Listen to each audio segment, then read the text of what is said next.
Chaque matin, même rituel, vérifier que ces petites figurines se portent bien. Car ces automates ont plus d'un siècle. Fabriquées avec des matériaux fragiles comme du plâtre ou du cuir, à l'intérieur, elles cachent une mécanique très complexe.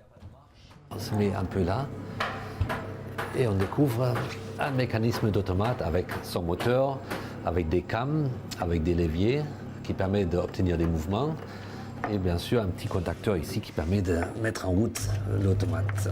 Et ça permet de faire des véritables chorégraphies, mais il fallait pour le créateur avoir vraiment une pensée trois-dimensionnelle et une bonne notion justement du mouvement. Un véritable savoir-faire français créé au XIXe siècle par Jean Roulet.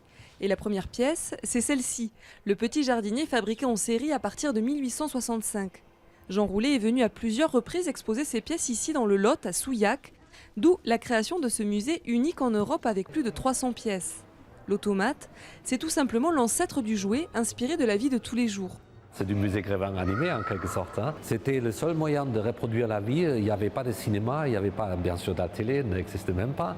Il y avait uniquement la fabrication d'objets mécaniques qui imitaient la vie. Des objets utilisés aussi par la publicité, comme ici pour vanter les mérites de ce salon de pédicure ou de ce fabricant d'ampoules.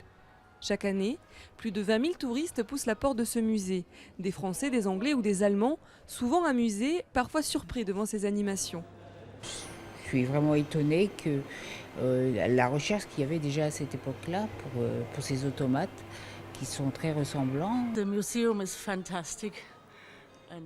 Ce musée est fantastique, plein de miracles et de très bons artistes. Et c'est vrai que c'est magnifique, c'est à voir. En 1995, face à la concurrence du jouet asiatique, la fabrication a dû s'arrêter. Aujourd'hui, si la mécanique est bel et bien dépassée, les automates, témoins d'une époque révolue, émerveillent toujours leurs spectateurs épris de nostalgie.